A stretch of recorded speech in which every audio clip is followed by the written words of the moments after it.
इस तस्वीर को गौर से देखिए। ये कोई कार्टून नहीं है बल्कि एक हकीकत है। और ये सिर्फ आज की बात नहीं है बल्कि पिछले 2 दहाइयों से ऐसा ही होता चला आ रहा है। ये कार्टून जेएनयू की दीवार पर 2014 से पहले लगाया गया था, यानी मोदी हुकूमत से पहले से ही ये ट्रेंड चला आ रहा है। फ़र्क सिर्फ इतना है कि पहले मुस्लिम नौजवानों का शिकार किया जाता था और जेल में बंद कर दिया जाता था। आज दाढ़ी टोपी वाले का चुन चुन कर शिकार किया जा रहा है। उनको मीडिया के सहारे बदनाम किया जा रहा है। जो कभी मुल्क से बाहर न गया हो उसका लिंक न जाने कौन कौन से मुल्क से और कौन कौन से दहशतगर्द तंजीमों से जोड़ दिया जा रहा है। इन दिनों दहशतगर्दी से ज़्यादा धर्म परिवर्तन के नाम पर दहशत फैलाई गई है, क्योंकि ये मजहबी रंग में रंगा हुआ मामला है और शिकार भी मजहबी शनाख्त रखता है। इसलिए मजहब को बदनाम करने का खुफिया मिशन इस तरीके से आसान हो जा रहा है। याद कीजिए, पहले मौलाना कलीम सिद्दीकी, फिर उमर गौतम और अब जलालुद्दीन। इन तमाम को जेल में बंद किया जा चुका है। इनकी इज्जत, इनकी शनाख्त को पूरी तरह से तार तार किया जा चुका है। इन्हें मीडिया और सियासी हलकों में मुल्क का सबसे बड़ा दुश्मन करार दिया जा चुका है। हालांकि अदालत में अभी तक कोई ठोस सबूत पेश भी नहीं हुआ, फिर भी मीडिया ने न जाने कितना बड़ा मुल्क दुश्मन इन्हें करार दे दिया है। ताज़ा मामला जलालुद्दीन का है, जो झांगुर बाबा के नाम से मशहूर हैं। एक मुस्लिम बाबा हैं जिन्होंने अंगूठी बेचकर और झाड़ फूंक करके करोड़ों की जायदाद बनाई है। हालांकि झांगुर बाबा का बेटा विदेश में अच्छा पैसा कमाता है, लेकिन इसके बावजूद यूपी हुकूमत और मीडिया के लकरबगों की नज़र में बाबा की प्रॉपर्टी खटक रही है। झांगुर बाबा फिलहाल गिरफ्तार हैं और इन पर धर्म परिवर्तन समेत दर्जनों इल्ज़ामात लगा दिए गए हैं, जो आमतौर पर किसी भी मुस्लिम मजहबी रहनुमा को हिंदुस्तान की सिक्योरिटी एजेंसियां गिरफ्तार करके लगाती रही।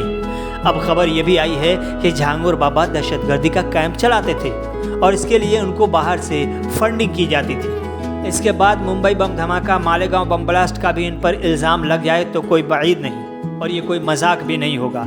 चूँकि मजाक तो ये है कि जितने भी दाढ़ी टोपी वाले को गिरफ्तार किया गया है, सबके खिलाफ इल्ज़ामात के नाम पर यही मजाक हुआ है। और ये कोई आज की बात नहीं है बल्कि बहुत पुरानी बात है।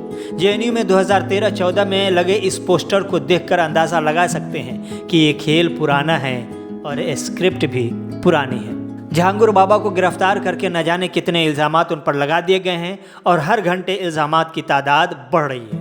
उनके घर पर बुलडोज़र चला दिया गया है, यानी मुकदमा दर्ज होने और अदालत का फैसला आने से पहले ही योगी की अदालत ने फैसला कर लिया था कि झांगुर को रातों रात झिंगुर बना देना है। मज़ाक़ बात यह है कि इनके खिलाफ ज़्यादातर इल्ज़ामात की बुनियाद मीडिया रिपोर्ट्स और सोशल मीडिया पर गर्दिश करने वाली वीडियोज़ हैं, जो वेरीफाई भी नहीं है। लेकिन फिर भी झांगुर बाबा जेल में बंद हैं और उनकी इमारतों को ज़मींदोज़ कर दिया गया है।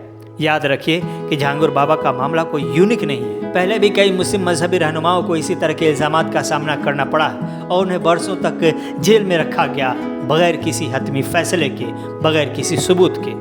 मौलाना कलीम सिद्दीकी आपको याद होंगे, एक मशहूर आलिम दीन जिन्हें 2021 में गैर कानूनी तब्दीली मजहब के इल्ज़ामात में गिरफ्तार किया गया।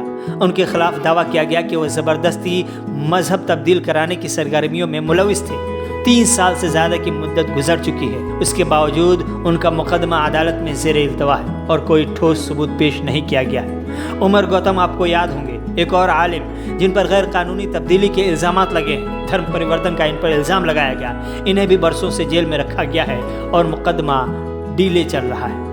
और अब झांगुर बाबा का नंबर आ गया है। हो सकता है अगला नंबर आपका हो, लेकिन इन तमाम मामलात में एक चीज़ कॉमन है कि इल्ज़ामात एक ही तरह के लगाए जाते रहे हैं, सबूत कमज़ोर होते हैं और मुकदमात सालों तक अदालत में चलते रहते हैं। इस दौरान मुल्ज़मान की ज़िंदगी पूरी तरह से तबाह हो जाती है। उनके ख़ानदान समाजी और मुआशी तौर पर मुश्किलात के शिकार हो जाते हैं। पिछले चंद वर्षों से हिंदुस्तान में ये एक वाज़ेह ट्रेंड देखा जा रहा है कि दाढ़ी और टोपी वाले मुस्लिम मजहबी रहनुमाओं को निशाना बनाना आसान कर दिया गया है। जब भी कोई मुस्लिम रहनुमा गिरफ्तार होता है, मीडिया एक हफ्ते तक उसे सुर्खियों में रखता है। टीवी चैनल्स पर रात दिन एक करके उन्हें दहशतगर्द, शिद्दत पसंद या कौम दुश्मन करार दिया जाता है। ये मीडिया ट्रायल न सिर्फ इनफरादी शख्स को बदनाम करता है बल्कि पूरी मुस्लिम कम्युनिटी को मोरद इल्ज़ाम ठहराता है।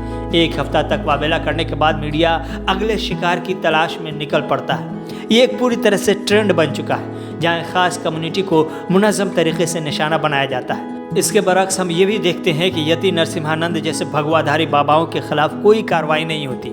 यति नरसिम्हानंद जो अपनी जहरीली तकारीर की वजह से मशहूर है, खुलेआम मुस्लिम कम्युनिटी के खिलाफ नफरत फैलाता है। उसकी वीडियोस सोशल मीडिया पर वायरल होती हैं जहां वो खुल्लम खुल्ला तशद्दुद की तरगीब देता है, लेकिन उसके खिलाफ कोई कानूनी कार्रवाई नहीं की जाती। इसी तरह बजरंग मुनि, साध्वी प्राची और दीगर कई भगवाधारी लीडर अपने जहरीले बयानात के बावजूद आज़ाद हैं। फिर सवाल यह है कि इस दोहरे मेयार की वजह क्या है? क्या ये सिर्फ इसलिए है कि वह भगवा पहनते हैं और ये लोग टोपी और दाढ़ी रखते हैं, या इसके पीछे कोई बड़ी सियासी और समाजी साजिश है? ये सवाल हर ज़िशऊर शख्स के जहन में उठता है कि जब एक मुस्लिम रहनुमा पर मामूली इल्ज़ाम भी लगता है तो उसे फ़ौरन जेल में डाल दिया जाता है, उनके घरों पर बुलडोज़र चला दिया जाता है। लेकिन भगवाधारी लीडरों के जहरीली तकारीर को इज़हार राय की आज़ादी का नाम देकर नज़रअंदाज कर दिया जाता है। ये दोहरा मेयार न सिर्फ इंसाफ के तकाज़ों के ख़िलाफ़ है, बल्कि समाज में नफ़रत और तक़सीम को भी फ़रोग़ दे रहा है, और ये जमहूरी हिंदुस्तान की साख के लिए सबसे ख़तरनाक कैंसर है।